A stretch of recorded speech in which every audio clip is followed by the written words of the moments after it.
Sky howdy, and welcome back to another episode of World Bigfoot Radio.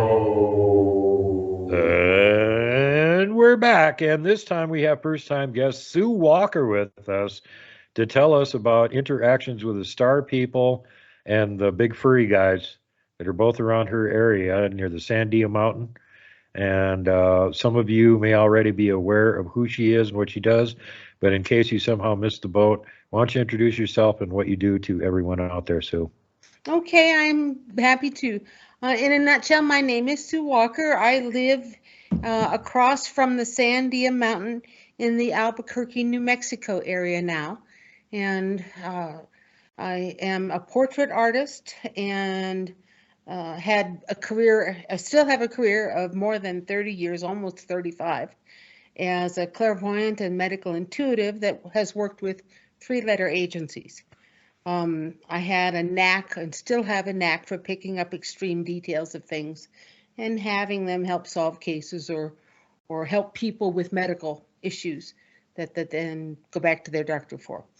So that was what I had behind me when I arrived here in the Albuquerque area, dating a new fella and coming to this state for the first time ever. When and you're from here, where, Iowa? Iowa, middle of Iowa. By the way, that's not a very big Bigfoot state, and most people would go, where are they going to live? It's kind of all flat and treeless. And... Yeah, northeast Iowa was where the glacier missed, and it's hilly and full of limestone caves. There you go. Lush territory along the Mississippi where Effigy Mounds is.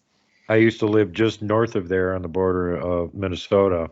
Oh, really? And I've been all over that river valley, both sides of it. Oh. And that whole area is covered with Sasquatch. There's yes, they are. There. That was where I had my first encounter.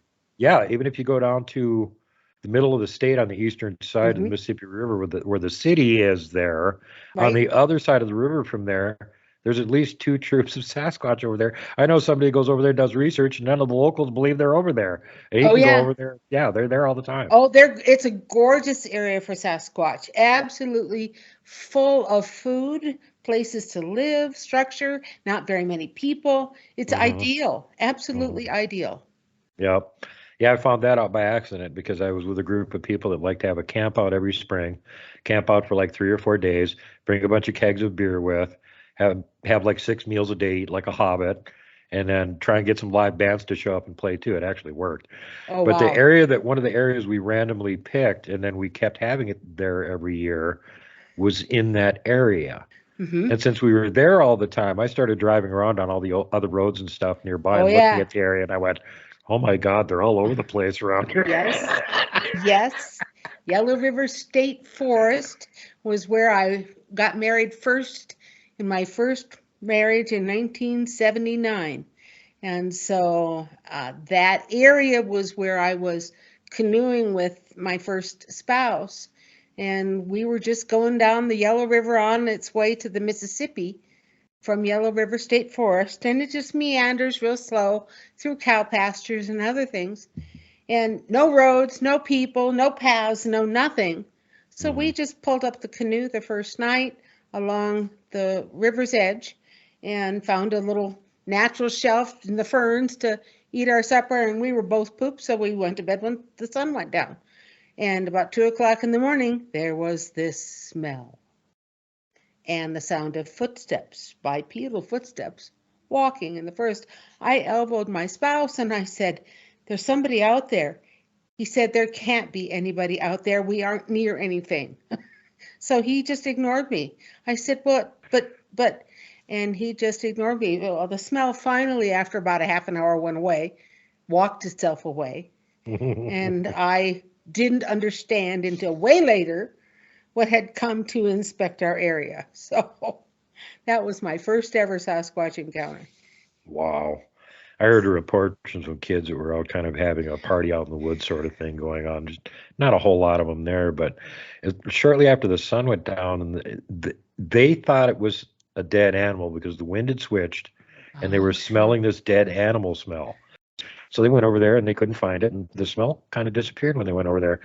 So then they kept smelling it all night long from different areas, like, how is that corpse moving around to different parts of the woods so we keep smelling it? It'd be great if we could find this dead animal and haul it away. How is the wind blowing the smell from different directions? They never figured it out until way after the fact. I believe that. I do.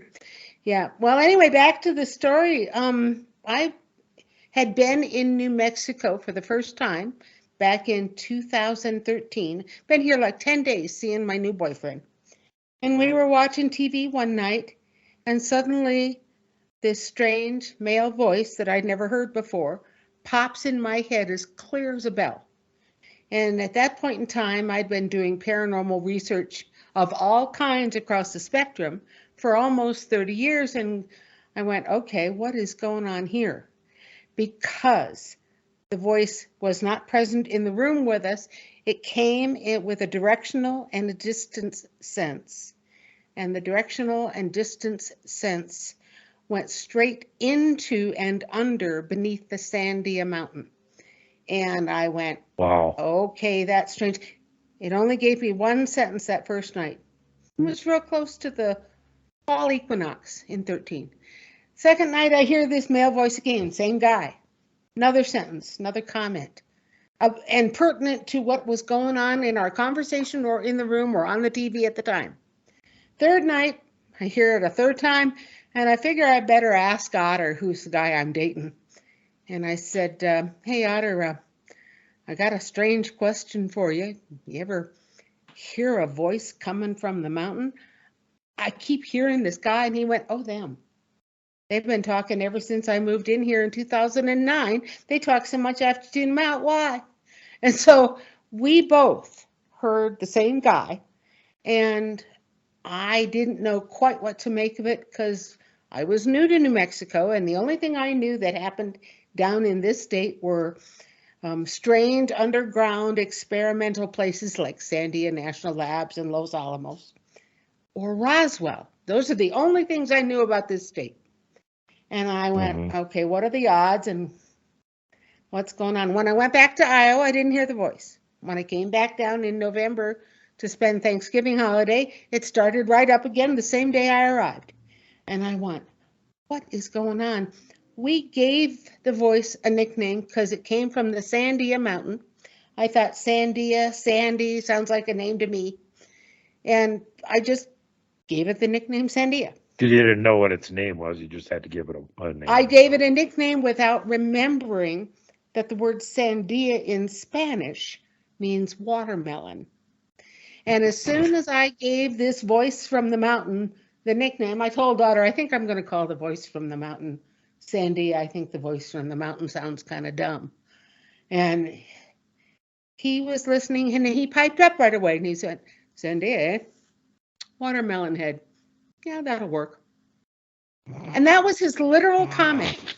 And I turned and stared out the picture window at the mountain and went, who is this? Because I realized we had somebody with some kind of a sense of humor. And of course, it wasn't until 2 months after he started talking to us that I finally got brave and said, Sandy, I got a question for you. What's your real name? And where's home? And I wanted to hear what he'd said. And so he said, my real name is Dookum. And I went, what? took him. I said, can you do that slower? Does this sound familiar? Have you ever heard Bigfoot researchers say, I heard his name, but I had to make him say it slower? Mhm. So I think Glog had that same problem with Kevin. Anyway, I said, he'll come real slow. And he agreed that that was close enough. And I said, where's home? He said, home is the fifth planet orbiting the further of the two stars of the binary system you call Zeta Reticuli in the constellation of Reticulum, which is a southern hemisphere constellation, difficult for you to see from here. Okay. So we started dialoguing with this guy, and we continued to talk to him back and forth and kept notes because we realized we had a golden opportunity to learn what this guy's culture was like. And that was new. And so in exchange, he began teaching us stuff that he knew.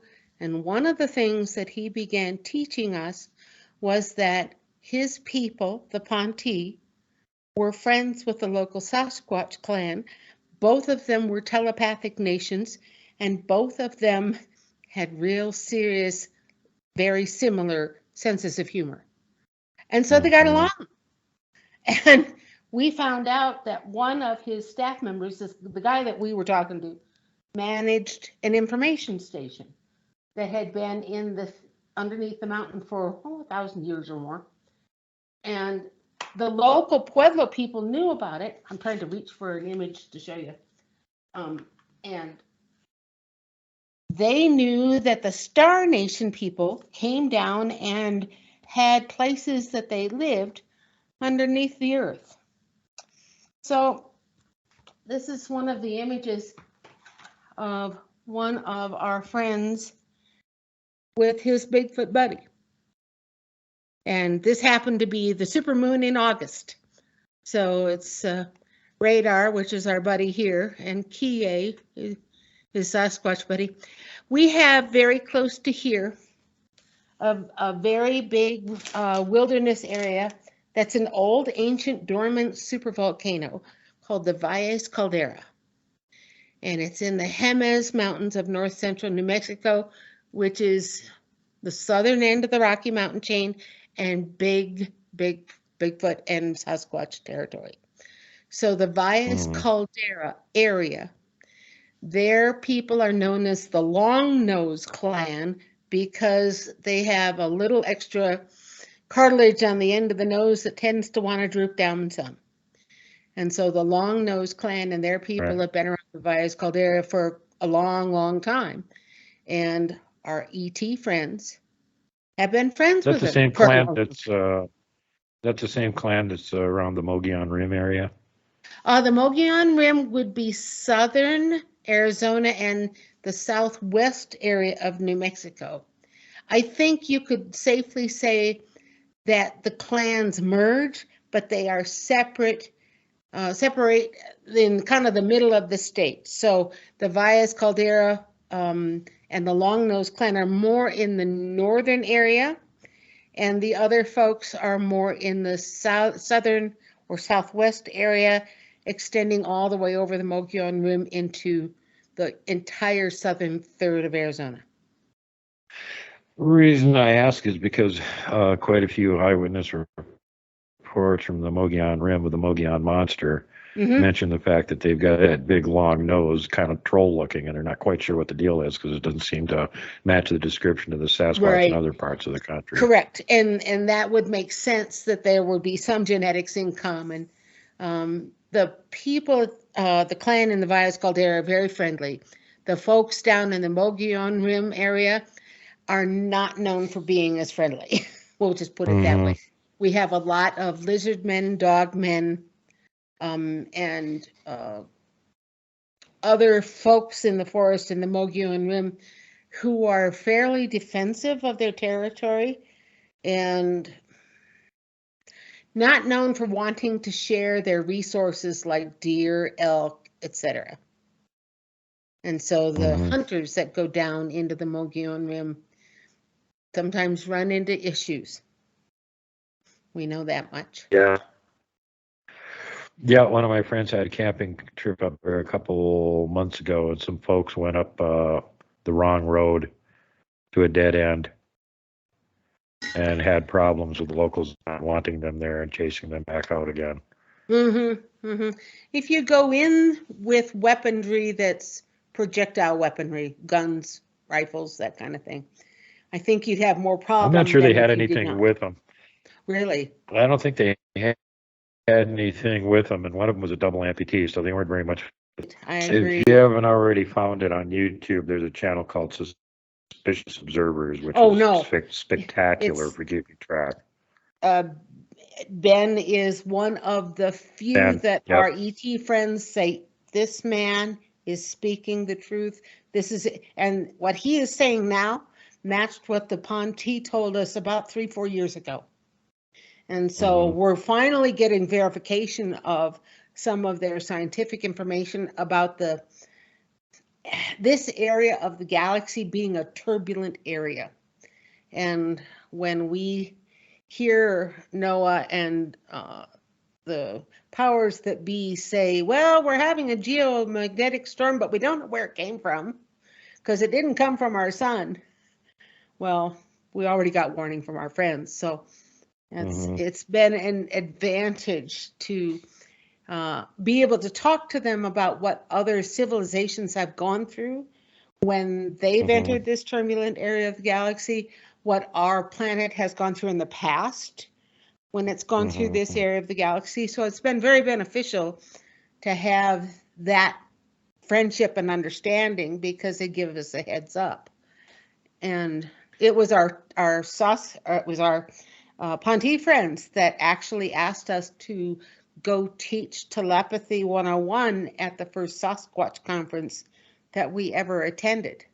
And my spouse and I have learned most all of our Bigfoot knowledge from our Ponte friends and then had researchers verify it. And so it's been an unusual journey to know the ET piece to bring to the Sasquatch researchers, and they in turn share with us their observations from what's going on, and we compare notes with trans-dimensional beings, if that makes sense, and compare notes with standard portals versus ancient portals and how you tell where they are. And so it's been nice to be able to find people to actually share that data with, because amongst all Bigfoot conferences and Bigfoot researchers, if you go back when we first started sharing back in 2016, there weren't very many people who were openly talking about, oh yeah, Bigfoot can go invisible. Oh yeah, there's a trans-dimensional aspect to what they do. Oh yeah, they're telepathic. Yeah. Their own ego and being the guy that proves Bigfoot is real. And if you go around saying Bigfoot has supernatural powers, that's not very scientific-y. And then people don't listen to you and they think that you're crazy. And they also think that you're making excuses. Well, why can't anybody get a clear picture of a Bigfoot? You know how hard it is to get a clear picture of something that's trying to hide from you, actively trying to hide from you, and is excellent at doing it. And even if you could somehow get a camera on them, well, maybe they just start changing their vibrational frequency. Well, somebody recently got excellent video of that, a Bigfoot standing across the river from them, obvious, black. All of a sudden, he just changes color. It looks like he disappears, but you can still see his outline. Oh, got He it. just blends in with what's right there with him. And then there's the other ones where they're like completely cloaking and they just go invisible. We got a picture of one bending the light around it. You can see it. The frame is all distorted. Everything's bent. They're letting the light around them. They're reaching out trying to touch the cameraman while the cameraman's snapping a picture. We had something similar with a woman in Europe who was walking across the field, and there were two Bigfoot walking, one on the far side of her and one on the near side of her. And the one on the near side of her, where it was swinging its arm or having the front of its torso cover her up, you could not see her. It looked like she had a piece out of her on the frame, but you could see through the Bigfoot to the grass and things on the other side, which was very strange. But it was in 1/160th of a second because it was on one frame out of like 18 in a row. And they're not before, not Wow. after. Yeah. I can send that one to you. Yeah. It wasn't until I looked at it and went, hey, wait, there's an outline of a nose and a chin here. Is there any more? And sure enough, there sure was. That'd be interesting to see. I've had stuff like that reported to me by Robert Boston, Bigfoot in Germany, when he was doing his research over in Germany. He was using some of those cameras with higher speed settings on them and stuff. And he started catching rods. Yes. Flying through the air. Yes. You will see a number of things. And he also noticed other things. So, yeah. That are faster than our eye can catch. We have a very interesting video of plasma over the Petroglyphs National Monument here in Albuquerque, and hovering over top of that area out of our visual spectrum. And this was done by a retired physicist from Sandia National Labs who invented the piece of equipment that picked up the plasma. But there is clearly 3 floating things above the monument exchanging information with something underneath the ground. And he's got at least 2 videos of that out on an open source where people won't edit it, but I can get you those links. Fascinating to watch. I'd never seen anything like it. But it verifies what the Ponte have told us about. There are many tunnel systems in this area that are occupied and by various Star Nation peoples. We'll put it that way. And they tell us where certain areas are, and it's amazing what pans out. It just is amazing to us. Are all the different Star Nations around your area fairly benevolent or at least neutral? Deal with any of the nasty ones? There's a few exceptions. There are places in the Mogollon Rim that I wouldn't recommend going, and there are locations up in the Four Corners area that I would not recommend going. But other than that, where we are here in the Albuquerque area, the Sandia Mountain, the Valles Caldera, and north of there, we're doing pretty good until you get up to about Dulce. There's a small pocket of malcontents in that area, but then if you get all the way up to Colorado Springs, you get into more Ponte. And so we heard from our Ponte friends their history of their people talking to Tesla in Colorado Springs. That was interesting. Huh. Yeah. Yeah, it was very interesting. What they say. Yeah. Well, when Tesla put himself in the Tesla coil room where the coil was illuminating where he could read his newspaper by, he would spend long periods of time in that room in that state, but it put him into a receptive state. And the mountains beneath Colorado Springs and around Colorado Springs were full of tunnels. Still part of the ancient tunnel system that our Sandia information station is part of, where also farther south in the Manzano Mountains, Sandia National Labs burrowed into. Okay, so same tunnel system, just different parts of it. And up in the Colorado Springs area, the Ponte had put in a scientific station underneath the mountains there. Tesla happened to build up on top of the mountain, and that's where he spoke to them and then relayed in his journals. My extraterrestrial alien friends said this, and so they talked to him like the Sandia folks at the information station talked to us. Not just one person, not just 2, but a group that are all working in the same facility. Right. Well, that's wild. Yeah, there's always been rumors that, of course, he was one of the people that picked up radio signals early before Marconi even was doing anything with radio. Actually, Tesla already had one. Should have been credited with being the creator of the radio. It's neither here nor there. But he got signals coming in from space, and he thought he was getting signals from Mars, and he was being contacted by alien civilizations. And of course, now physics have done their best to debunk that and, made their own explanation for it. But, it makes you wonder if there was anything to that. And now you're saying when he was in Colorado Springs doing his major, gigantic electrical research there, that, he was in contact with them. He spent And when you hours consider by the hum- himself. some of the stuff that he was building there, And would it would talk attract their back and attention just forth because of the with them giant field. about ideas and would sketch them out Mm-hmm. and compare sketch notes. When I sketch out my extraterrestrial friends, when I sketch out the Ponti, I will do a rough draft and then set it out and let them examine it and give me feedback as to what's correct, what isn't correct, and then make those corrections and then set it out again until we get it right. And he did the same thing, only his area of expertise was the science and the invention aspect of things and the ideas as to what would work and how to do it.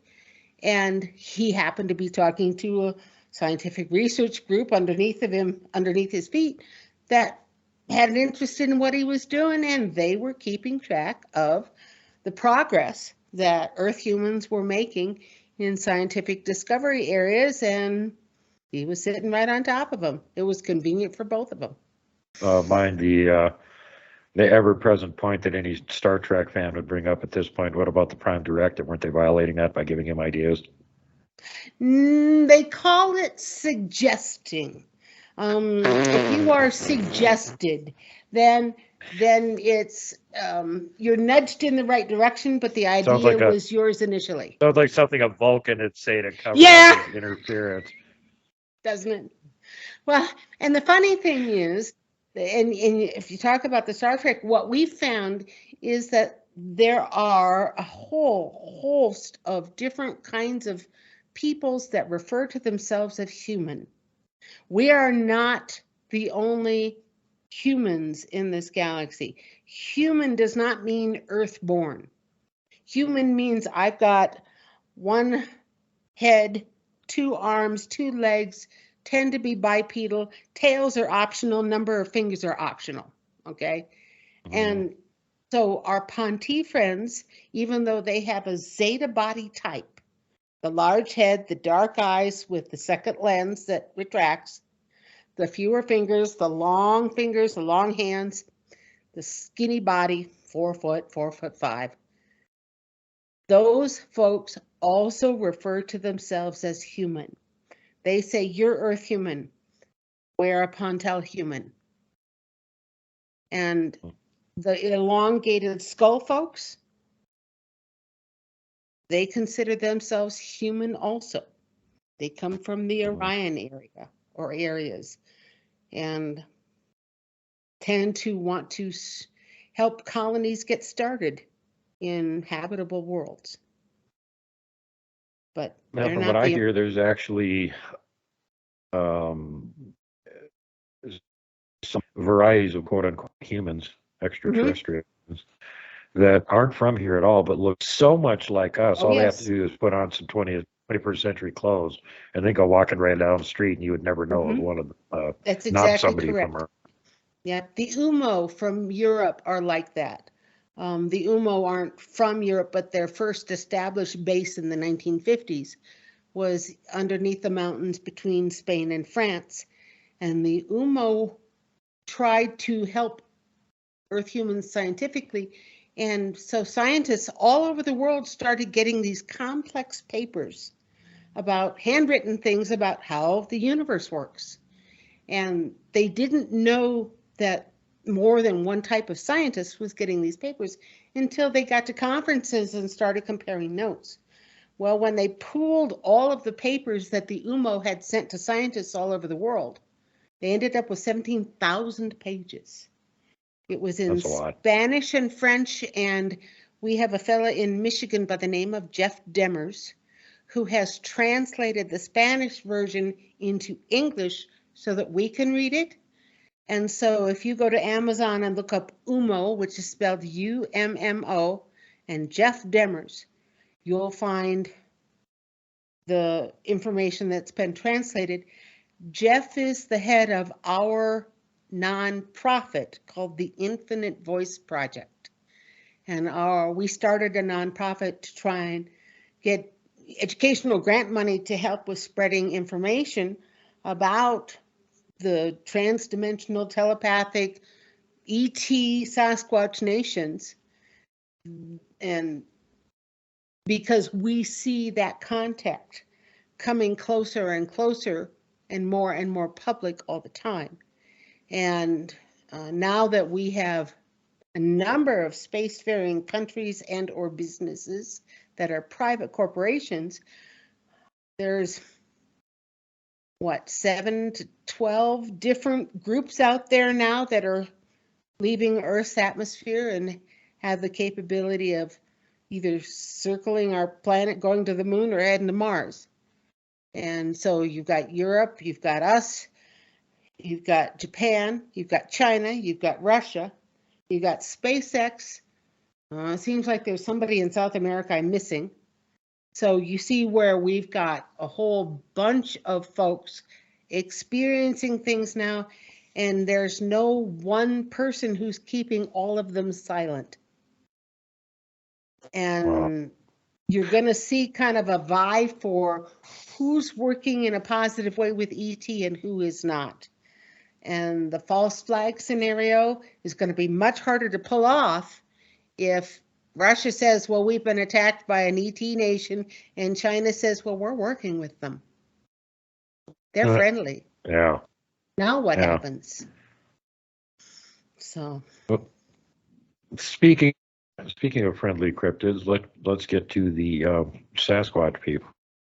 That guy right up there, they got permission to use his image and draw his face for that piece of artwork. Oh, nice. So that is a real Sasquatch. I like him. I think he's great. Did he give you his name? Yeah, Robin knows what it is. I don't know what it is. Okay. No, I like him a lot. Back in 2017, we came home from the first Sasquatch conference that we'd ever been to in Chewela, Washington. And the Sasquatch showed up at our house less than 45 days later. I think it was less than a month later. And the Long-Nosed Clan leader asked, would you please draw us as we see each other instead of as monsters? And I said, you send me anybody you want to pose, and I will do that. And so that was the beginning of my learning how to draw the Sasquatch. And the first winter, I think I did 60 portraits. And that was mostly all adults. And now I've branched out and can kind of show you, I do kids doing their everyday life stuff. This is a little guy hiding behind a birch tree. Cute, super cute. So, and I have, I caught a little guy. He caught his first largemouth bass. He'd never seen one before. And as soon as he pulled it out of the water and realized how wide the mouth opened, he opened his mouth the same way.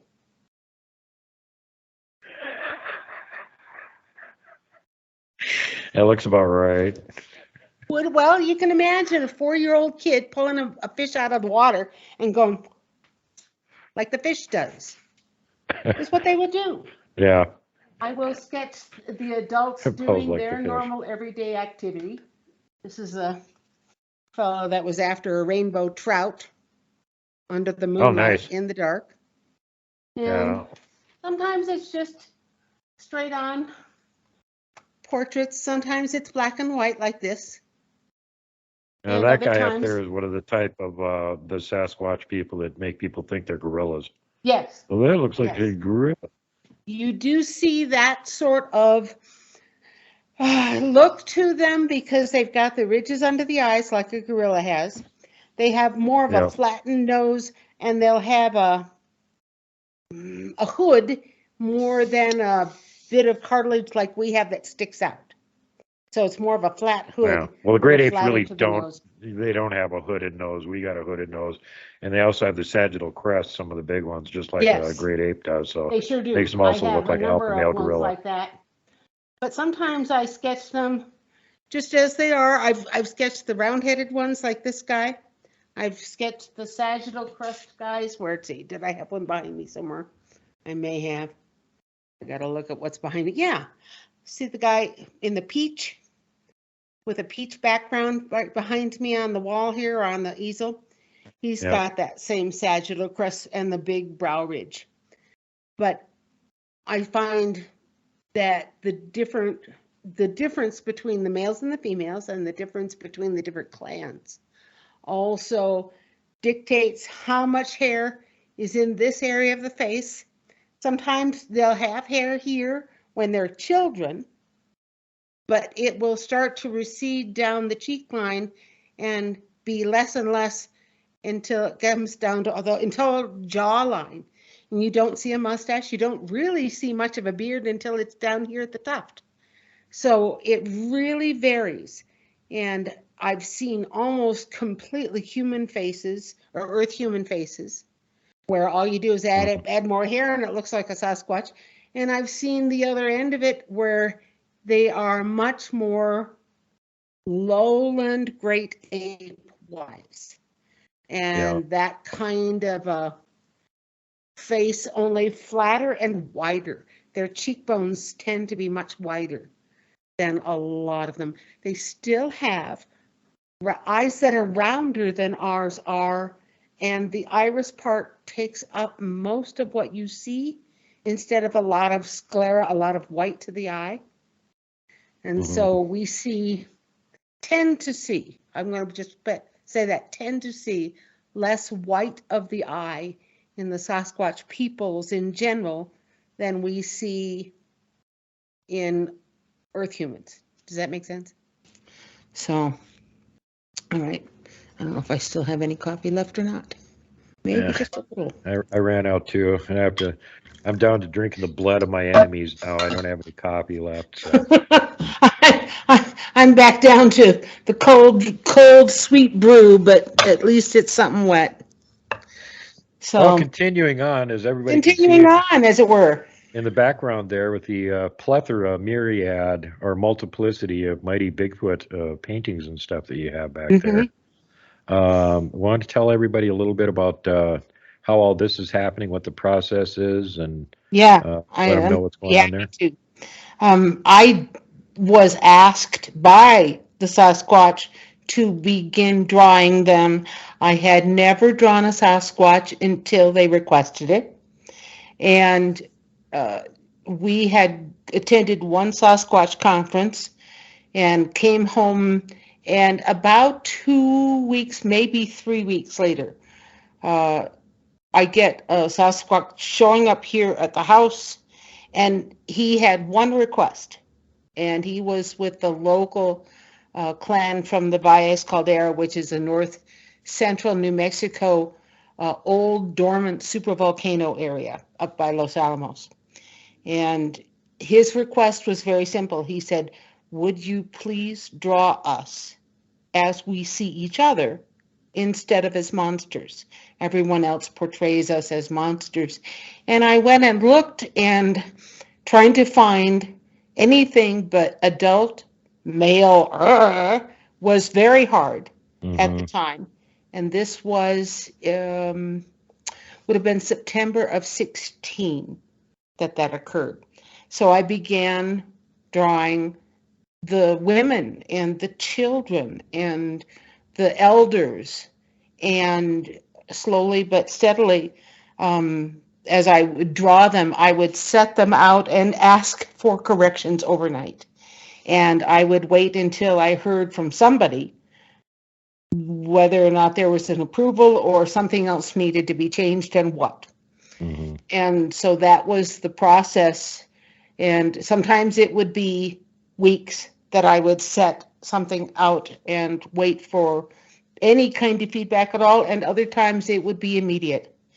I had some show up telepathically.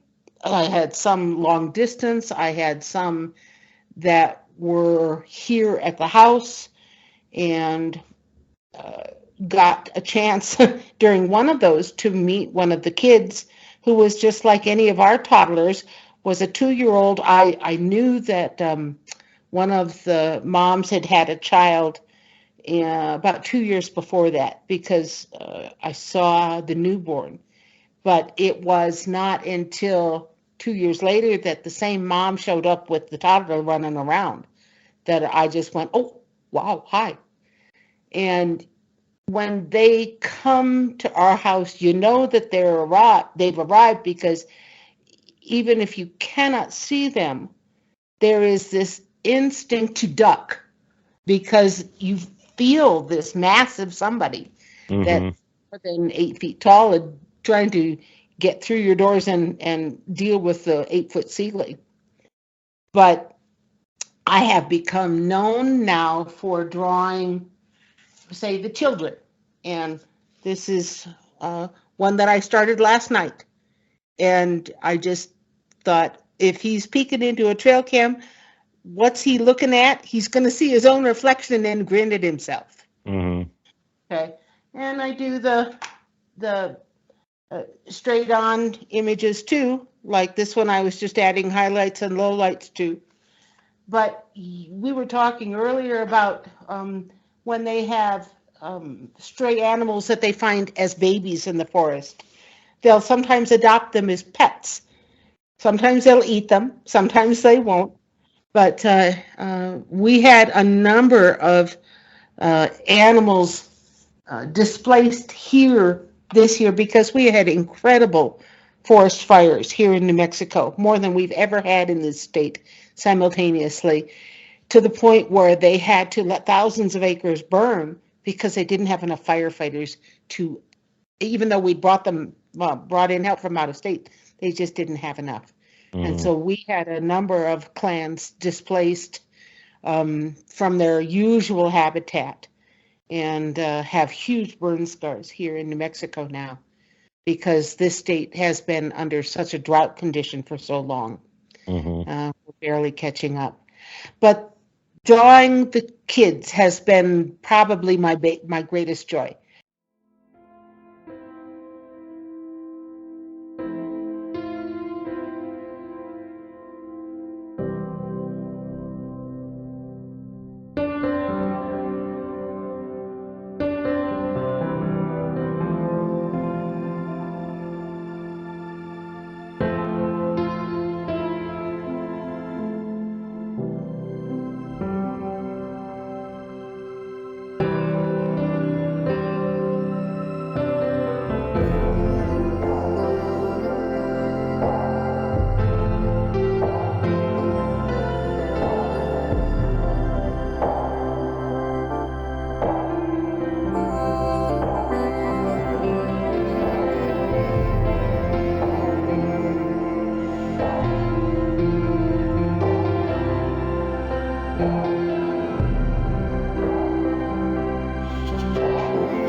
And I had a gal ask me probably a month and a half ago, have you ever drawn a pregnant Sasquatch?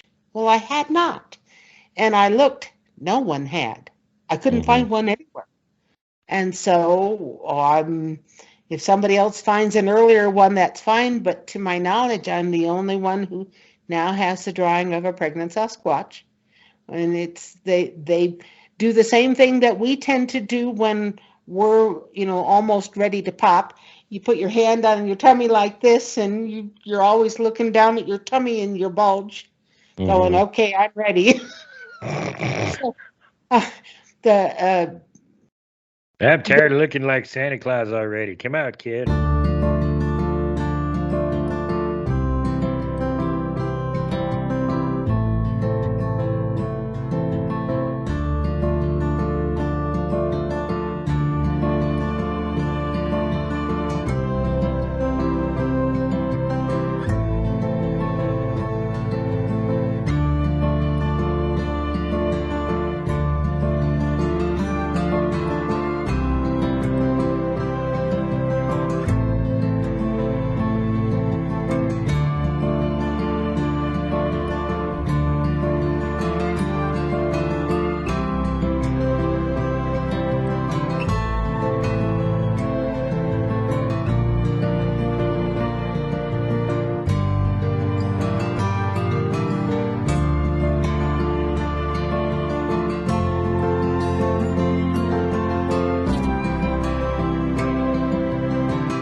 Well, one of the things that I've come to do quite a bit recently is take calls where I have somebody who has a sighting or an experience and would like a forensic sketch done, an accurate sketch of whoever it is that they experienced or saw or dealt with. And so we've I've gotten a number of calls that way. And we just work back and forth over the phone, sending images and corrections back and forth. The medium that I work with is pastel pencils, and it looks like colored pencils, but it's chalk, and it erases, and it erases well. So dealing with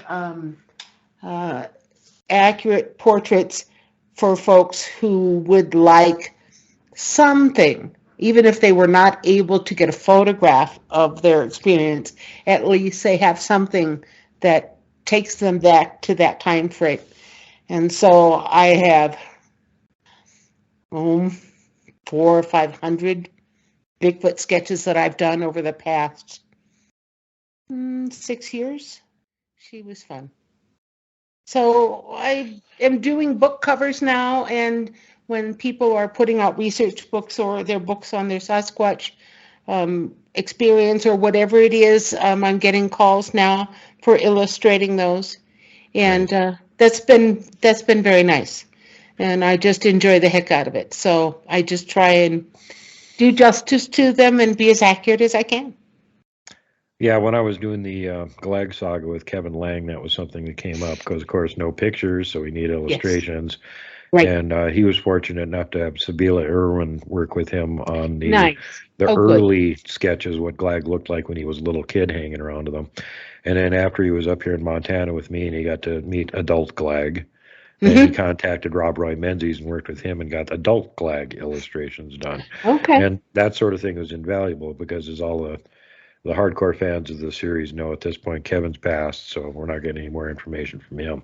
So it's great to have somebody out there like what Sue is doing that actually is capable of rendering a reasonable illustration of what it was that you saw, you know. I know Sabila and Rob Roy both spent a lot of time working with Kevin, sending sketches back and forth over the internet. Is this it? No, this needs to look a little different. This needs to look a little different. And, you know, he was very picky about it. So the renditions that they made were very exacting. But the final one that Rob Roy sent to him of adult Glag, he was just blown away. He's like, oh my God, that's exactly what he looked like. Nice. Wow. You know, great. Glad to hear that. So glad to hear that. We know what all 14 and a half feet and 2 tons of him looks like right now anyway. Oh, yeah. I bet he misses Kevin. Yes, he does. I bet he misses Kevin a lot. Yes, after Kevin died, he said, I can't hear his heartbeat anymore. Oh. Yeah. Hopefully somebody will gift Glag with some things just like Kevin did. And help keep taking care of him. He deserves that. No, he's fine. He's got a whole pile of kids and stuff to keep an eye on him now. When Kevin was up here and got to meet him again, he had 2 of his sons with, and I think that's all he's got. But they're both over 10 feet tall, so he's got his own wrecking crew to keep him. Even though he's 4 feet taller than them, they're 10 feet tall. Wow. We're pretty sure it was one of his kids that chased the hippie camper van out of the side valley when we were up there at 4 o'clock in the morning. Because Travis saw one of them watching this van. There's this valley and there's a wood line right next to it. And he's way further up the ridge line. There's one lone cabin up there. And he's standing next to the cabin looking down. And he could see the lights from the van. And he's looking sideways at the edge of the wood line. He can't see the van. The wood line's obscuring that. He can see into the wood line where there's this huge black shape that keeps popping up and looking at the van and then popping down again. And he turns around, he goes, Mike, are you seeing this? And he realizes Mike isn't there anymore. Whoops. And he's like, I need to get back to camp. You know, he comes back to camp. So he tells us what happened and stuff. And then 4 o'clock in the morning, everybody that's camped there hears this van suddenly rev up, go bombing out of there. And this road is so bad, you would want to creep in on it slowly during the day if you had a 4-wheel drive. And he's in a VW van, this guy, whoever it was, or however many people there were. And they went bombing out of there, bottoming out, shooting gravel at 4 o'clock in the morning. And we're all like, what do you think? They were in a big hurry to get to Denny's for pancakes? Must have been. Must Must have have been. been the pancakes calling. Pancakes were calling them at 4 a.m. So we found out much later when we asked Glag about it that, yeah, they decided they had ill intentions and they didn't want him to stay there anymore. So one of his kids chased him out. Wow. Went over and went, peekaboo.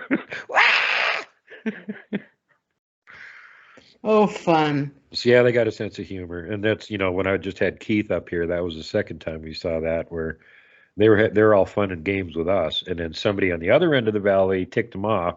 And they woke us up from 3 miles away with one that was screaming at this guy and chasing him out of the valley in the middle of the night. A few minutes later, he comes barreling by our campsite on the road as fast as he go with his white pickup truck, which doesn't have the camper attached. Whoops. Wonder what happened. He came back about an hour after sunup with 2 carloads of his friends following him. And about half hour, 45 minutes later, they all came back out again. This time he had his camper attached. No! He had all of his stuff abruptly thrown in the back of it. Uh-huh. Oh, Lord. Funny. And again, we asked him about it, and they said, oh, he had bad intentions. Mm-hmm. Mm-hmm.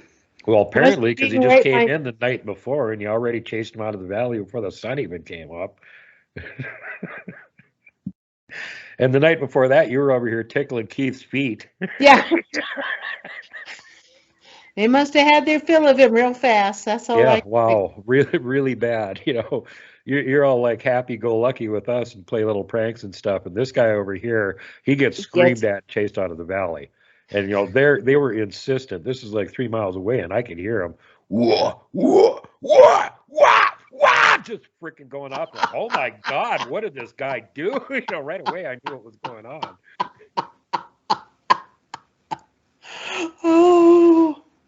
Oh my. Yeah, that was pretty hilarious.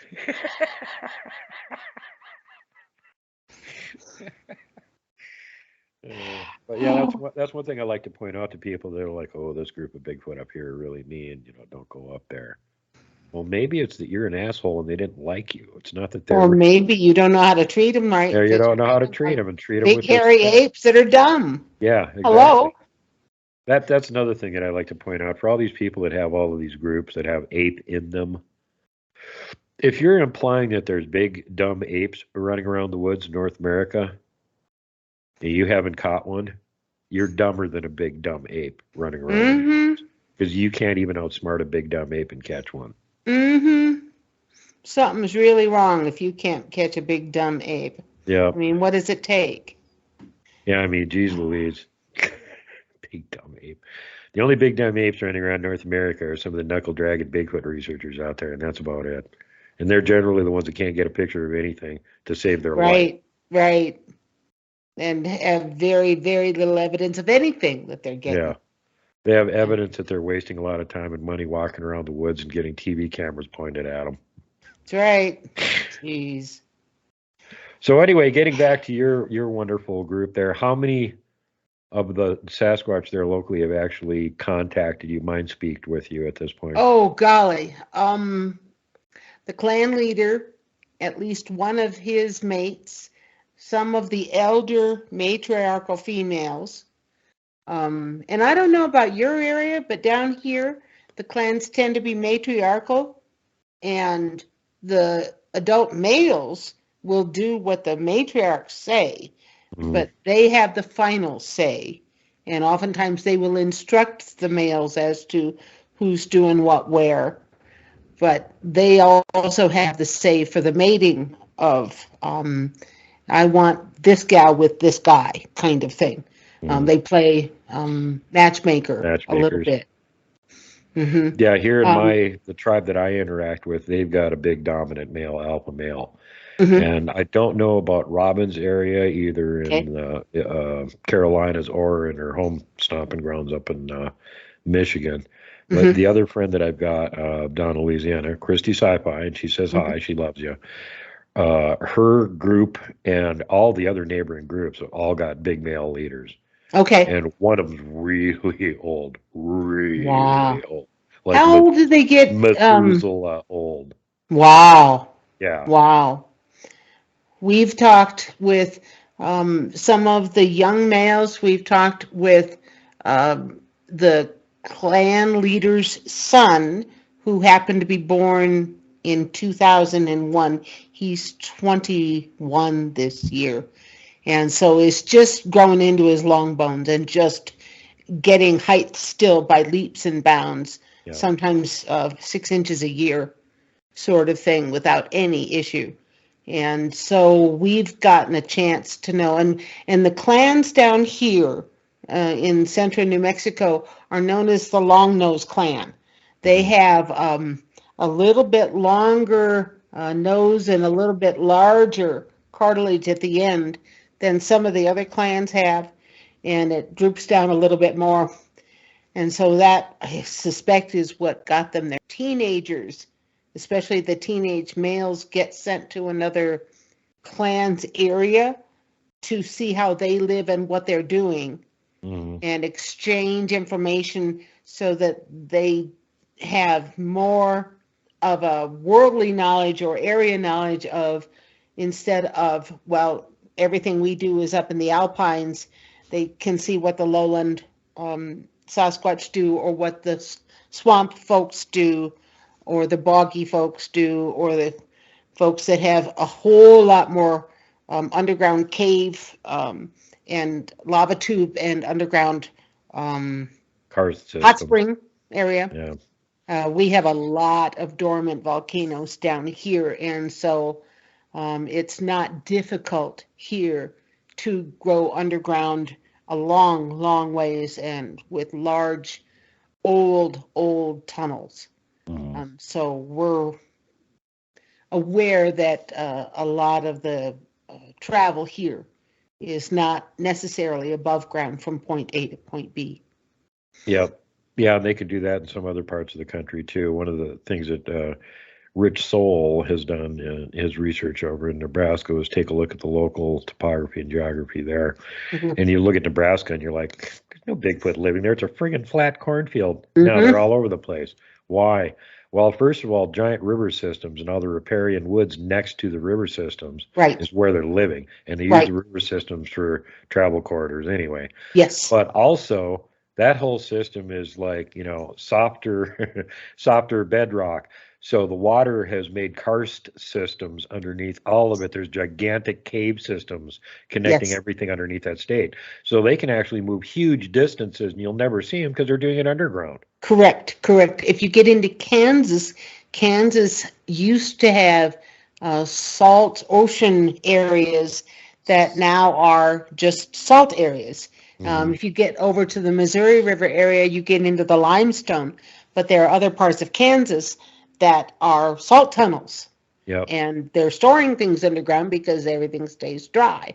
Yep. But that same idea happens there. Here in New Mexico, we have just all kinds of topography, and every corner you turn, it's a different era, a different epoch, because there are some areas that used to be huge methane domes, Hmm. and then something happened and the top collapsed in. So you'll get topography like this right next to topography like this. Hmm. And all of that feeds into and around the entire state, even all the way over into Arizona. So you just don't know what you're going to find here. And we know that the entire north central part of the state up into each corner is just one huge, wonderful Sasquatch territory, with everything from the lava tubes to natural cave systems to water source. That's the one thing that's a difficulty here is above ground. The available water and the number of springs are few and far between. It's a desert. Hmm. And so knowing the underground water sources and how to stay hydrated here is very key, because it would be a very difficult life for anybody who didn't know how to do that, no matter if they were Earth human like us or Sasquatch or who they were. So. Mm-hmm. Yeah, like I've mentioned Caveman before, and he's worked with Brenda Harris a bunch too. They don't live all that far apart. Nope. As a matter of fact, he was telling me that one night she called him up and she goes, "Can you hear him yet?" And he's going, "What?" "They're making a huge racket and they're coming up the river in your direction." And he goes, "Oh, okay. I'll call you back when I can hear them." About 15 minutes later, he calls her back and he goes, "I can hear them now." And Wow. she goes, "Yeah, we can't hear them anymore. They're too far away now. I figured they were coming your direction." So, Yep. No, we've heard a little. When you do a portrait of anyone, the natural instinct is to want to peek at the portrait as the progress is being made. Okay, so as soon as I can let them take a break or they want to take a break, I show them the progress that's been made. But anytime you sketch anyone who has communication ability of any kind, you tend to chit chat. And so I hear bits and pieces of culture from them that I don't always know what to do with or know how to corroborate with anybody. Like when one of the young men or males said, he had just gotten back from the Georgia, Florida area and had seen what living was like there. Or when they talk about the portals and the use of those, what the feel is like transporting through them, depending on how big they are, I guess, or how powerful they are. I don't know how to say that exactly.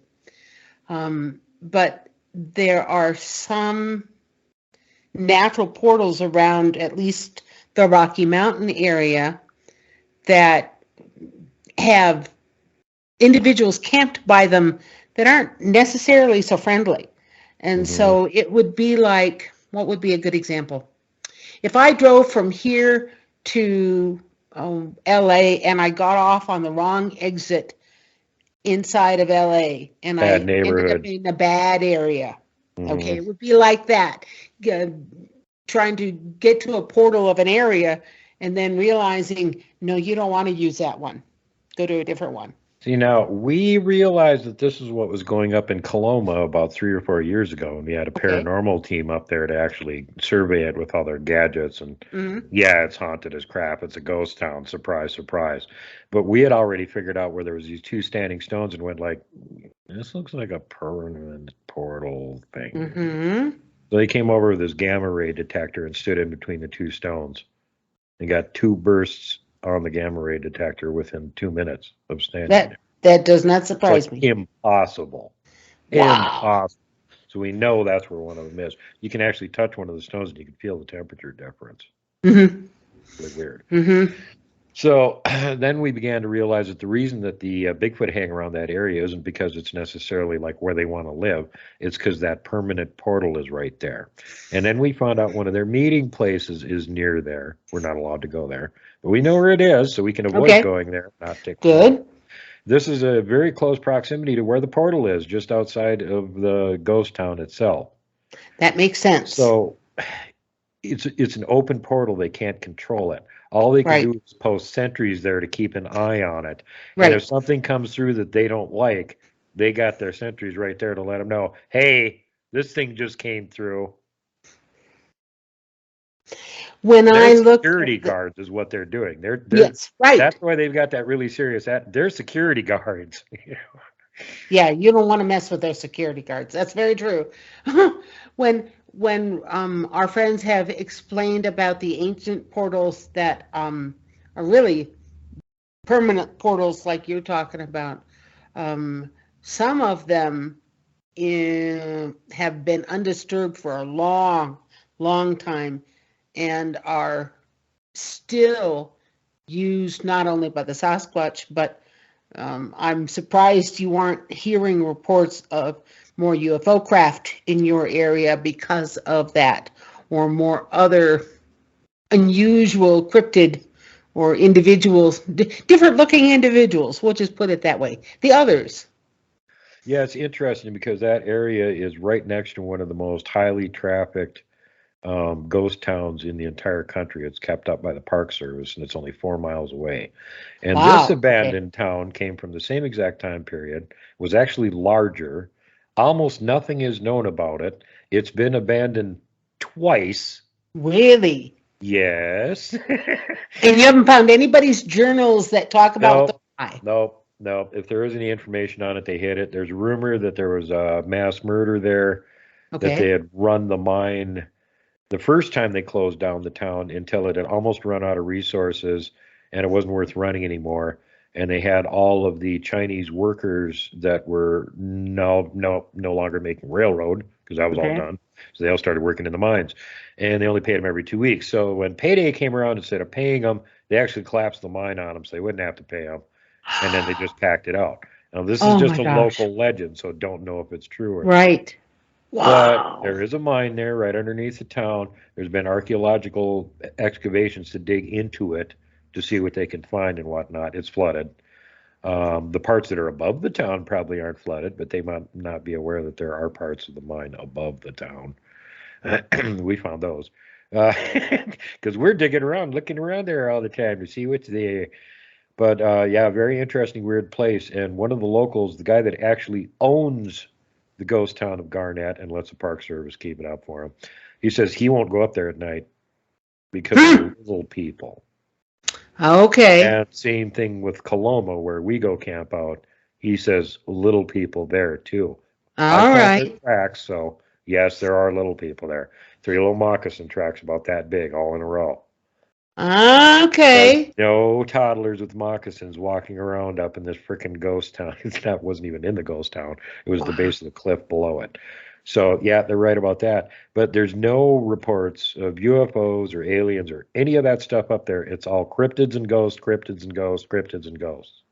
So things that might come through a portal, but not Exactly. necessarily. Okay. Yep. Or transdimensional folks. Transdimensionals. Yep. And it looks like there's 2 or 3 groups that live on the near the top or around that mountain. Okay. And they all kind of get along with each other. But that apparently, because there's that stationary portal there, and then they've got a meeting place up there that's not too far away from it, that's like, a local business area for the Sasquatch people and whatever else is around in the area. And again, they've got at least one dog man up there with them because we got that one Okay. on camera by accident. Oh, Yeah, okay. I was watching us set up camp the first night that we were there, about 60 feet away. Hmm. And Hmm. Robin looked at it and went, well, yeah, it's got a kid here too. See that little mysterious mound there on the ground that isn't there in the daytime shot? Yeah, that's one of the little ones. Yeah. Wow. Wow. Only had to sketch one image of a dogman and didn't have anybody who had a good enough sighting of it or even photograph of it, much less video, to verify accuracy. And so if anybody has got a real good image and shot in their head or on paper, on electronic digital camera of dogmen, I would love to see how close I came Yeah. to doing things. Well, this one, all you could tell is that it's twilight, the sun's going down. I'm doing a quick pan around campsite. There's large objects standing in between 2 trees watching us. And then the shot from the same position that the guy that was camping with me did in the morning, it ain't there. So I don't know what it is. Robin looked at it while I was giving up Dogman Energy signature. And it was actually Christy that found it initially and then passed it along to Robin. And Robin went, well, I think it's Dogman. It's got Dogman Energy signature. But all you can see Okay, is tall objects standing between trees. got it. Hard to make out any detail. If you want to Hmm. see one of the detail, go look at the video that I shot last summer in 21 called Surrounded by Sasquatch, Okay, where I I'm will. literally surrounded by Sasquatch and standing in between 2 of the younger Squatchlets. There's Hmm. a dog man peeking around a tree looking at me. Oh, okay. All Yeah, right, I'll so if you look. want to see what his That'll be face helpful. looks like, there you go. Because there's a tree like this, and he's like this, looking around the tree at me, and there's another one right here, and there's another Bigfoot right there. on each side. Well, that might They're give me further ear back. structure as well They're as further snout. back. You can't even see them hardly. All you can make out is the outlines of them. Hmm. He's like right there behind the tree, sticking his face around in the sunlight. You can see his face. Nice. Good. Good. I will go And look. then the female that was sitting on the ground playing with her little toddler, right out in the open. Great job of hiding, girl. I had an individual that has property up in your neck of the woods describe to me finding what he believes was a Bigfoot baby bed. And what he came across high up, it was above 9,000 feet. And he is a geologist and was with another geologist engineer sort, and they were looking for new territory for the corporation to look for resources in. And he walked into an area and started looking around and realizing that he was seeing Sasquatch sign and structure, but a lot of it was short as if it was for kids. Yep. And then suddenly he comes across what is about an 8 foot by 8 foot area where pine boughs have been laced and woven together, flat on the ground, with all of the green soft tips all sticking straight up, so that you have this spongy bed. And the fellow that knew about the Sasquatch that told me the story, his friend didn't believe in Sasquatch and starts walking across the thing. Oh, And he said, I think you better get off of there, because suddenly the woods went real quiet. And he's looking at this thing, and not only is it all woven together and flat on the ground, but there's a little string curled up in a circle in one corner, and an old shoelace in another corner, curled up in a circle. And he said, you better get off of there, and we need to leave this area now. And his friend goes, why? What's the deal? Well, I think that you're walking on a Sasquatch baby's bed, and we got to get out of here. Well, the fellow that didn't believe in Sasquatch went home and stayed awake all night thinking about it. And when the two of them got together to go work together the next day, he pulled my friend aside and he said, you know what? I've thought and thought and thought and thought about what we saw yesterday. I cannot come up with any better explanation than the one you gave me, because clearly this was not made by humans. And clearly there had to be a purpose for it to be done that way. And I can't think of any better use than what you offered. What else can you tell me about them? And he became interested in learning. So I'd never heard anybody else anywhere describe that weaving process where all the ends and tips of the branches all stuck straight up and were made a soft, bouncy surface for a newborn. I thought that was neat. I found one area where it seemed like there was an adult there that was keeping an eye on a bunch of juvies, and they had made like a little, I want to lie down and take a rest, sort of, throw a bunch of branches in a pile. It wasn't anything intricate like that. And it was clearly made to be huge enough for an adult to lay on it. And it was right behind where there was a barricade, whether it was accidental or made by them, but fallen tree with lots of branches. 3 game trails connect right there in front of it. Okay, so a blind So, for the and this game is in a trails, little as long as. valley, and I'm walking around this valley looking, and I got this on video if you guys want to go back and look at the Patty Canyon series, where I'm standing in one place with my camera, and without doing anything but turning in a circle, I filmed 7 old tree stumps that are all decorated. They have branches sticking up out of them and things leaned against them and stuff. They're having all kinds of fun decorating the area. And this was like late November. It was already snow on the ground and stuff. So this had been used earlier in the year. They weren't around there at the time. But it was very interesting finding that, because like, well, here's the adult taking a rest right next to the game trail in case they can grab a free lunch. And the kids are hanging around on the hillsides decorating tree stumps. And the only reason that I found this area is because I'm looking along this one clearing, and I see there's this tree about this big around, snapped off 9 feet up. So I Oh, walked sure. over and I go, well, that doesn't look very natural. And then when I get closer, I could see twist snapped 9 feet up. And I'm like, okay, they're down in this valley. What do they got going on down here?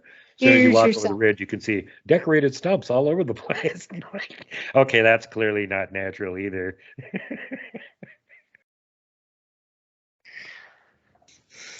I think that the moms create areas where they can kind of corral the kids into doing things all in a very small space Yeah. so that they're not wandering off someplace.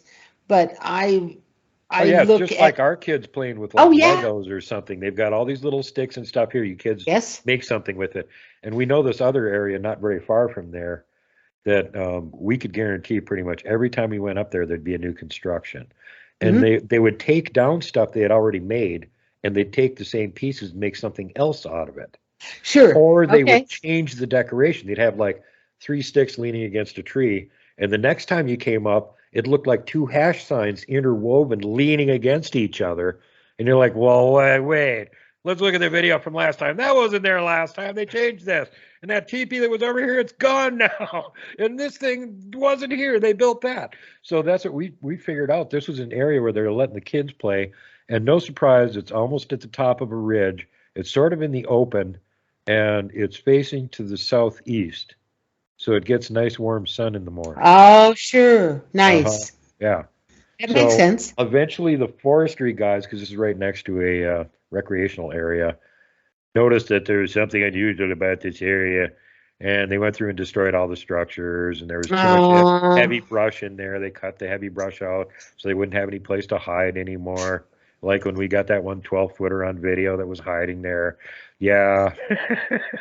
we had a laugh a couple of years ago. One of our local television stations had gone up into the Santa Fe National Forest, and there was a huge teepee structure, big, Oh, tall is one. this one where they were telling the public, knock it off, you're going to create a forest Yes, fire, we're going to fine you? yes. And I know we were laughing our butts off, going, good luck finding the Bigfoot that built that and giving him a ticket, you morons. Yeah, no kidding. Oh, we just laughed our full heads off here. We really did. You know, the one thing though that I will say that most researchers miss is the Sasquatch art. Mm. Because as an artist, I'm always recognizing other individuals' artwork. And I'm seeing more stone artwork, not just structure building, not just moving a stone from here to there to make something and put a cover on top, but purposefully facing profiles out to look over a valley, Mm. or purposefully arranging rocks on the ground so that they form an outline, a profile.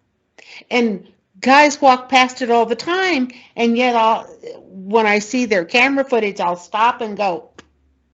Or a boulder where they take and stipple with another harder rock an image into the softer rock of the boulder to form or accentuate eyes or a mouth or ears or whatever. But I'm going to encourage all the researchers out there to keep their eye out for Sasquatch artwork in whatever fashion they're making it, not just glyphs on the ground with sticks in angles, but we're talking about more complicated, realistic looking profiles, especially if there's a Sasquatch dwelling place that's a good place to stop for the night. Usually there will be flanking on either side of a doorway or a place, an entrance, a face here and a face here, both looking into it. I've seen images where not only will you see Sasquatch flanking the doorway, but on the far wall inside will be a profile or a full face looking outward. Mhm. And so there are a whole host of things that the Sasquatch are doing to display their artwork or create their artwork. And I think it's worth mentioning just so that everybody slows down and takes a look at, gosh, that boulder looks like a face or a profile. And then you walk up to it and realize it's been stippled or accentuated or colored with another rock. We got one rock that we found that's really peculiar looking, and I've filmed it from various angles quite a few times. One time when we were up in the area, there was a huge adult male standing right behind it watching us. Mm-hmm.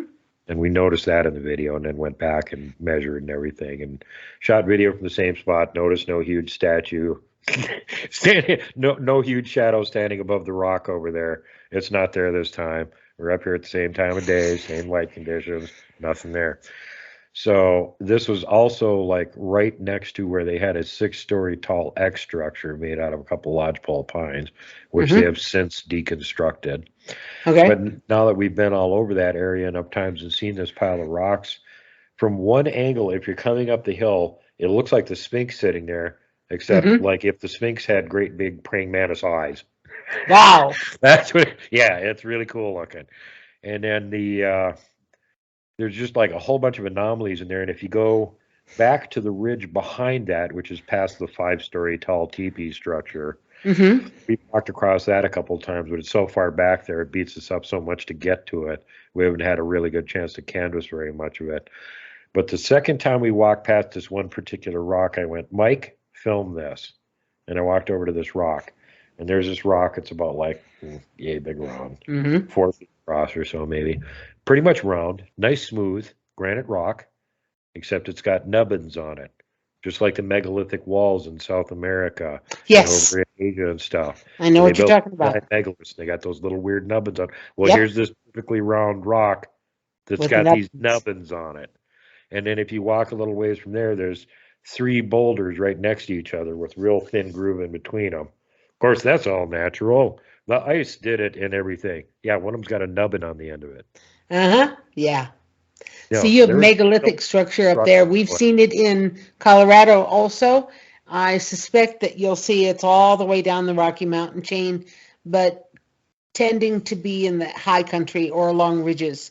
Yep. And so I Well, have a here's the other question. interesting thing. Now, Robin had asked him, she was kind of curious about why are they in that area all the time. Yeah. And apparently they've been up there for hundreds of years. Well, we know that they like to protect certain areas and stuff. And she said, all I can get from them is that there's something up there that they're protecting. Okay. Well, the next year we started running into these things that look like really ancient megaliths. And I went, I think okay. they're probably protecting these really ancient megaliths up there. Do you have anything up in your area that might indicate handprints that look like the rock was mud and somebody put their hand down into it, but it's a Sasquatch style size hand? No, Okay. not that we found. All right. We've seen some indications of that here, and I saw one video, and now I can't remember who did it, and I haven't been able to find it since, of what we think was a Sasquatch, and it looked like the palms of their hands were warmer, lit up, almost like you would see a glow on thermal, only this wasn't thermal. And so and it appeared that they had their hands in this kind of a position over top of a rock. So I don't know what it was that they had their hands over, but when I put that idea together with some of the handprints that we've seen, I thought, okay, either they know how to manipulate hard stone or something else is going on that I don't understand here, because we've seen what look like fingerprints holding things where you have finger indentations. We've seen whole handprints, and we've got the one videotape or picture what looks like their hands poised over something, but the bottoms of their hands look warm.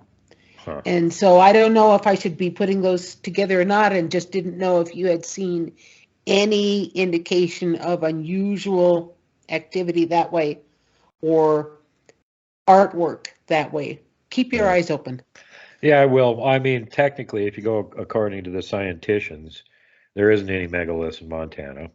The only thing they'll tell you about is there's a medicine wheel. Okay, well, that's pretty well known. Yeah. And of course, that's on a ley line too. But The supposedly don't exist megaliths up here are gigantic.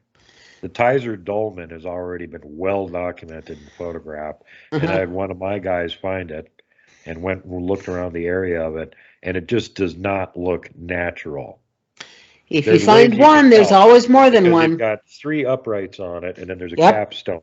Well, if it was natural, there would have been a formation there that had the same sort of uprights extruded, presumably from lava at some point, that then eroded away, and the other uprights around it at some point fell down. So where are they on the ground? They're not there.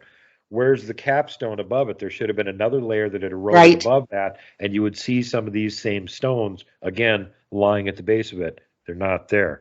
If the Wow. Tizer dolmen is an actual dolmen, which it Hmm. really seems like it is the tallest dolmen on Earth. And Wow. yet scientists won't even look at the They possibility don't even want to that look at the there's possibility. megaliths here in Montana.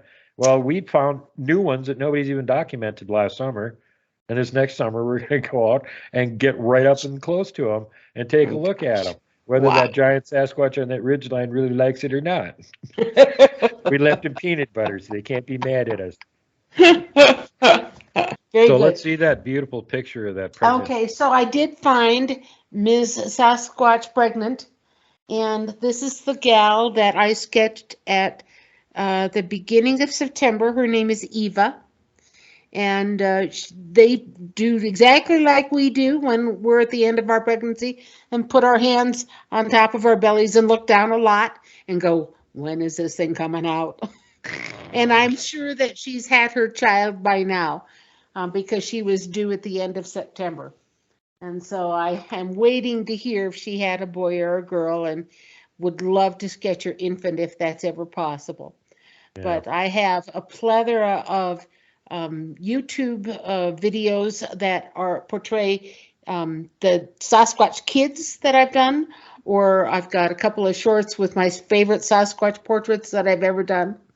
And so if you want to see my art, there's a YouTube channel, but my gallery is on a website called officialfirstcontact.com, and just find my e-store.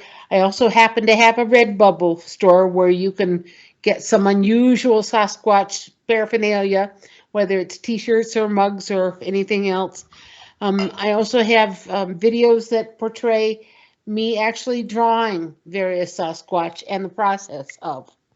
And so the step-by-step sequence um, is there too to see. And so you just never know what you're going to find. It's Yep. been over the last 6 years just a plethora of elders, women, children, big guys, little guys, even the little short woodmen that are 2 feet tall. Yep. And so I'm just constantly looking for feedback to get better and better at what I do. And so, Well, I would encourage anybody that's had a good sighting that was not able to get picture or video. If you want to get an excellent rendition of this thing done, contact Sue. no, She'll I'd be work happy with to you, help them out. and she'll help you put it all together. And this is like a wonderful benefit to the whole Bigfoot community because we don't have that many really good artists that want to do drawings of the real thing. Most of the Hmm. people involved in this are horror artists. If they're Yeah, not no, doing a sketch of a yeti clubbing somebody to death with a yak, they're drawing a dragon or something. right, So we right. need more people that actually realize that yeah, these are real things. We want to get the most accurate renditions we can of them, us Hmm. outside of course, actually getting them on video or taking pictures of them. And one of Right, the things that you brought up again is that they had contacted you to start they doing did. drawings and artwork of them because they want to let people know that they aren't monsters. And this is coming up all over the place with the people that I know that are actually interacting with them are all telling me the same thing. Good. There's like a faction thing going on where some of them think that the only way to avoid having any more problems with humans is to let humans know they're actually there. And the other ones are like, no, shut up. We don't want humans to know we're there. So that's going on internally with them. And at the same time, Heard the that. ones that do have friendly relations with certain humans are letting us know that they want us to get out the word that they are not big, scary monsters. They're people just like us, And, from my perspective, they're a lot more civilized than we are in a lot of ways. We do not recognize that they are people like us. We think they're monsters and shoot at them. They do realize that we are people like them. And Right. they have rule that says you don't kill other people. We were told that are at a higher advanced civilization level than we are. And when I asked our friends why the Sasquatch were higher on the advanced civilization level scale, they said that's because they take care of their people, they provide them all Yeah, with shelter, food, water, medicine, and they take care of 100% of their people. They don't leave anybody behind. exactly. They have the We're not even close to that yet. law of one is how they operate. And the Yes. other thing is that is it really surprising that the actual Federation would have different ideas than our stupid civilization would think they had? Kardashev civilization level 1, 2, 3, 4. They're not basing their access to the Federation on how good your technology is. No. They could give a rip. It's how Exactly. well your It's all society about your culture. interacts and deals with its own people that Mhm. makes it capable of dealing with other people that don't look like them. Exactly. That's why the Federation folks are a little bit frightened of us thinking that we are advanced enough to go to Mars, to leave our own solar system and explore elsewhere, because we don't treat our own people right. Mm-mm. What makes them think we're going to treat other people right? We don't treat the Sasquatch right. Yeah. Well, and of course, So, like, there's always this externalization of your own internal problems, and humans do this constantly.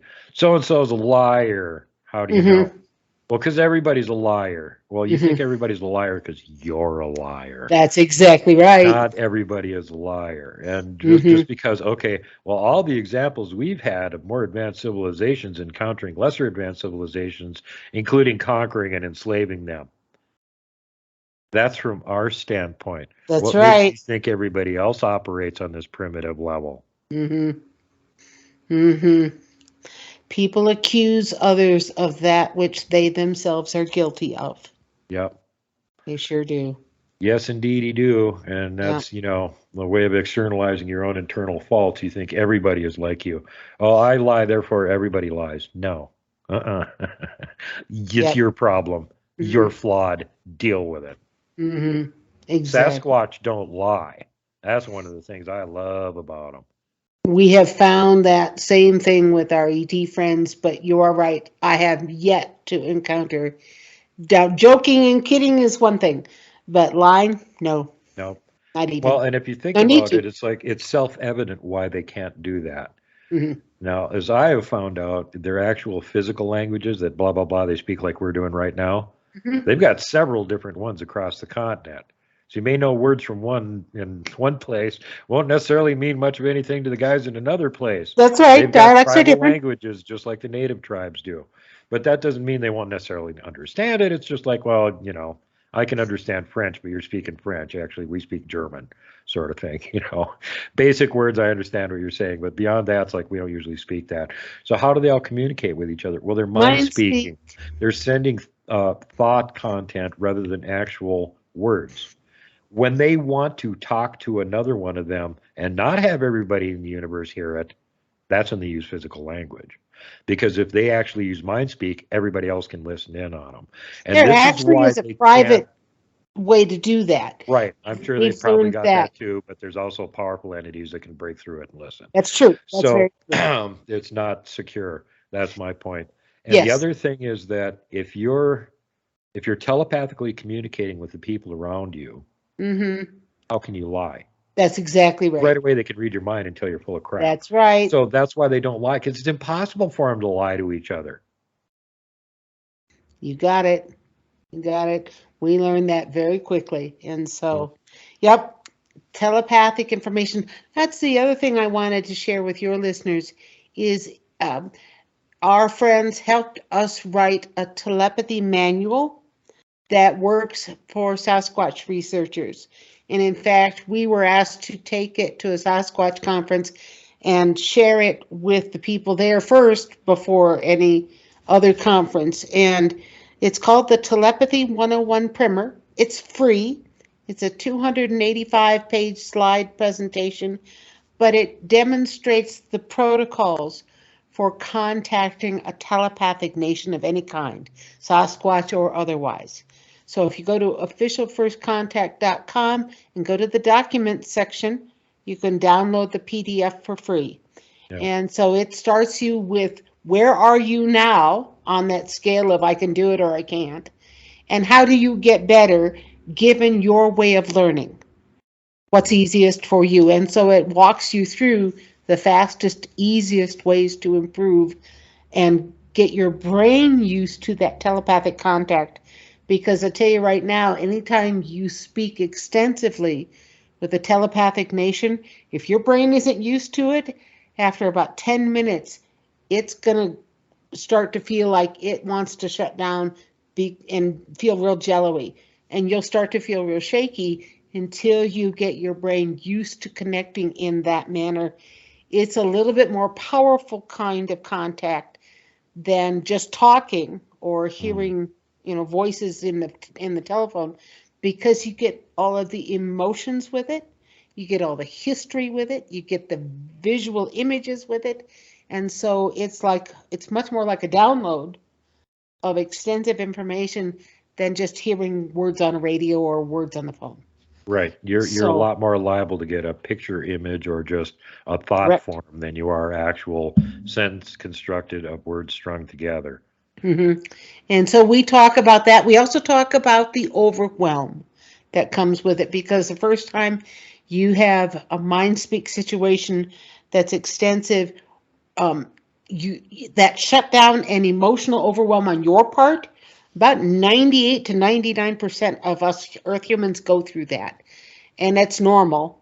You will get through it, and we talk in the Telepathy 101 primer of how to get through that and what to expect. And so it may give some of your readers kind of a little bit different take on how do I deal with this mind speak issue? What can I expect? What's normal? What's not normal? Mm-hmm. And how do I get better with it so that it doesn't overwhelm me so much? I hear this from several of my friends that are in communication with their groups, and one of them actually physically speaking to them, and they're trying to teach that person how to mind speak, and it doesn't work all that well. Usually they barely get the gist of what they're trying to tell them, or they just get a headache right off and go like, stop it.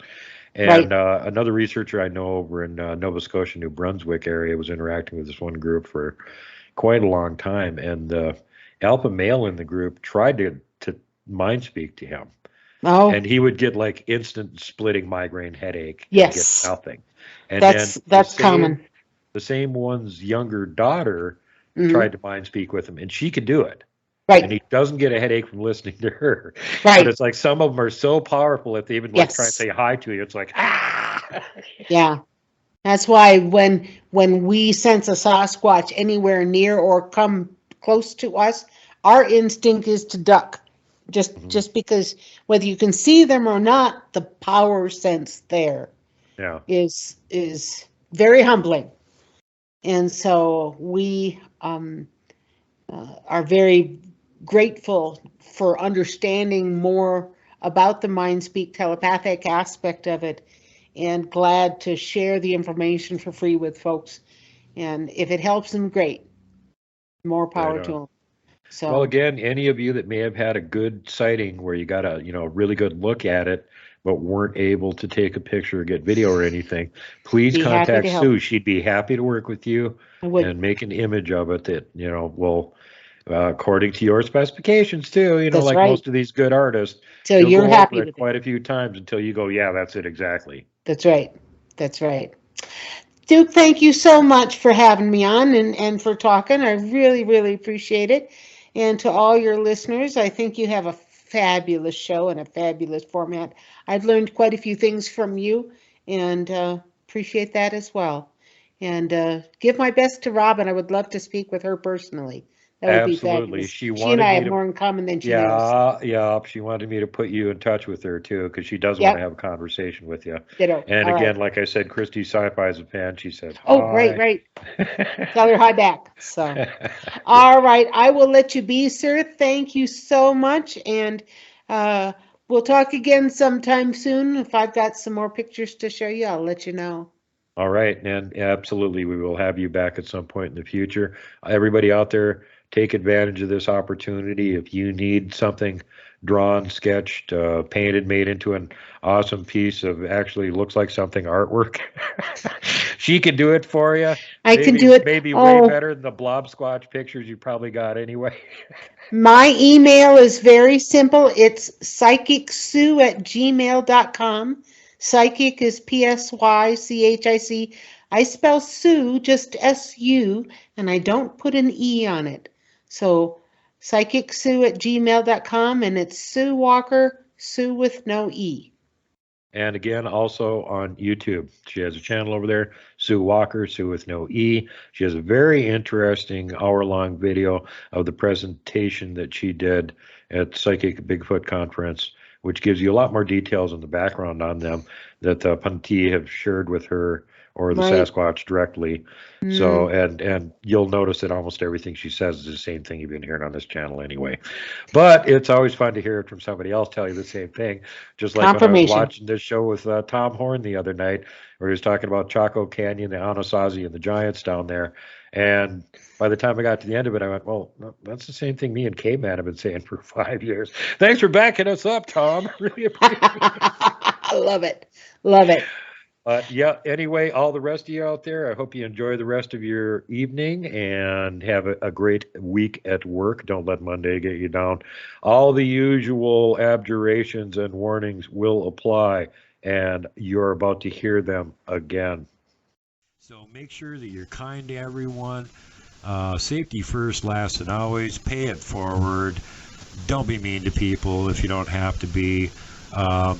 Don't flip off the mountain giant. Don't poke Dogman with a stick. Don't punt the puck, would you? And for God's sake, whatever you do not hug the Wookiee.